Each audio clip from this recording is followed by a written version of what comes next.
Baik Pak Ketua, terima kasih. Bapak Ibu anggota Komisi 3, calon Hakim Agung yang kami hormati. Bapak Julius Panjaitan. Pak Julius, kami ingin tanya soal restoratif justice. Tugas Pak Julius nanti kalau menjadi Hakim Agung itu adalah menerapkan, memeriksa, mengadili, dan menerapkan hukum, menjatuhkan putusan. Kan gitu Pak. Di tingkat Mahkamah Agung. Baik tingkat kasasi maupun tingkat PK. Dan PK bisa berkali-kali. Kan gitu Pak ya. PK bisa berkali-kali.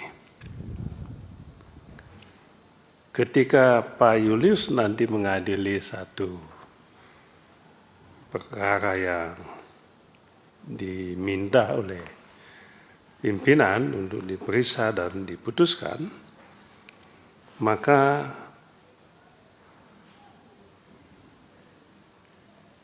dengan menggunakan pendekatan restoratif justice tadi,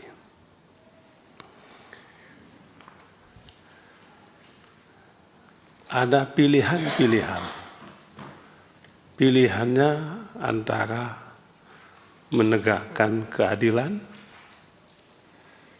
mengutamakan kepastian hukum, atau mengedepankan manfaat. Restoratif justice itu sebetulnya lebih banyak, lebih menekankan pendekatan kemanfaatan, manfaat. Dan udahlah, lupakanlah adil itu. Kalau adil, tidak selesai-selesai. Ya lupakanlah kepastian itu. Itu pun tidak jelas. Maka manfaat. Manfaatnya itu yang Saudara Julius kemukakan di sini, memulihkan korban lah, mendidiklah, melindungi masyarakat. Itu manfaat semua. Nah, Pak Julius nanti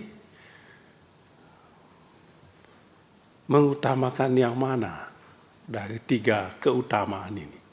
Keutamaan kepastian hukum, keutamaan keadilan, keutamaan kemanfaatan. Pasti kan begitu Pak, sebagai Hakim Agung. Dan Pak Julius harus putuskan. Saya ingin tanya, tahu Pak Julius mengutamakan yang mana? Dari tiga, tidak bisa sama-sama, tidak mungkin. Tidak mungkin sama-sama. Ya mungkin bisa dijawab dan tolong dijelaskan jawabannya itu supaya saya mengerti. Terima kasih. Pertanyaan Bapak Beni Kaharman ini, mana yang diutamakan? Keadilan, kepastian, atau kemanfaatan? Seperti yang sudah tadi Bapak tegaskan sendiri, restoratif justice itu lebih kepada kemanfaatan. Begitu. Karena dia memulihkan korban, mendidik, memperbaiki pelaku, melindungi masyarakat, itu semuanya adalah kemanfaatan. Begitu. Jadi restoratif justice itu penekanannya kepada kemanfaatan, Bapak. Begitu dari saya. Pak Julius, Ya, silakan saya izin Pak Beni. Ketua. Silakan. Pak Julius, saya ingin tanya itu apakah Hakim Agung bisa menerapkan restoratif justice itu? Seperti apa Pak Julius nanti? Kan Bapak nanti kan ini Hakim Agung ini. Kalau Bapak itu hakim tingkat banding, tingkat bawah ya. Nah iya, Hakim Agung. Coba Pak Julius jelaskan kepada kami bagaimana sebagai Hakim Agung menerapkan restoratif justice ini.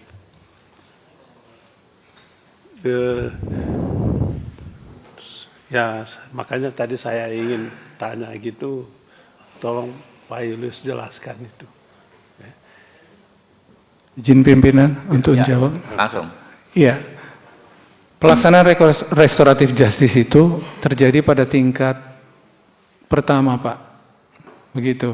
Saya pemohon maaf Pak Julius, saya tanya, saya tidak tanya pendapat Bapak tentang tahapan restoratif justice. Saya tanya Pak Julius sebagai Hakim Agung menerapkan prinsip restoratif justice itu.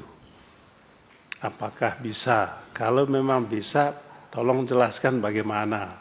Lalu Bapak nanti jadi Hakim Agung, bayangkan Bapak saat ini Hakim Agung.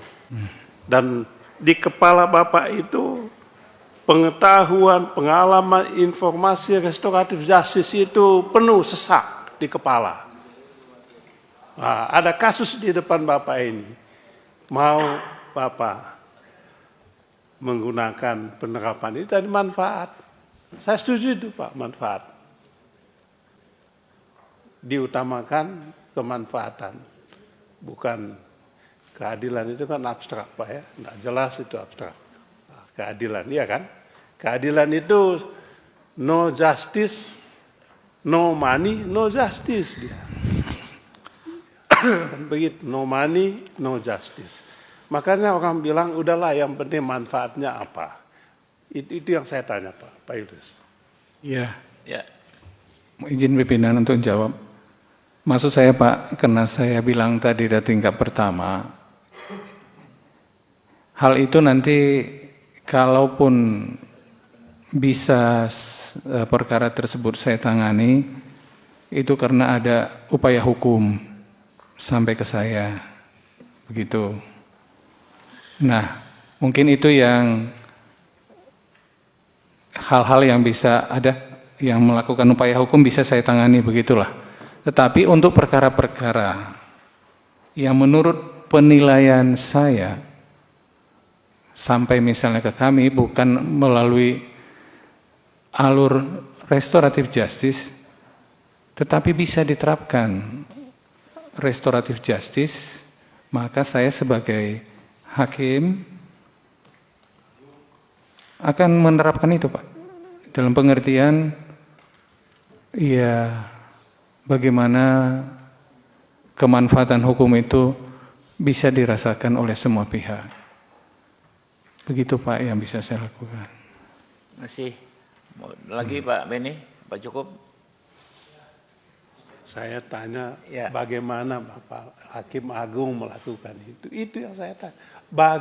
How? Atau how? Bukan. Kemarin where, sekarang how. Bagaimana ya kan Pak? Besok when. Coba penjelasan Bapak ini kan senang sekali saya. Tapi bagaimana Bapak lakukan itu? Kalau Bapak Hakim Agung, coba Bapak. Coba. Udah pas tadi itu. Coba maju lebih maju lagi. Sedikit lagi. Ya. Ayo Pak. Siapa tahu dapat satu suara Pak, lumayan Pak. Kalau Pak Beni oke, yang lain oke semua biasanya.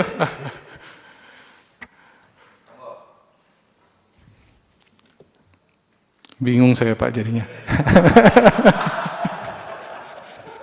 Oke Pak Beni, cukup ya.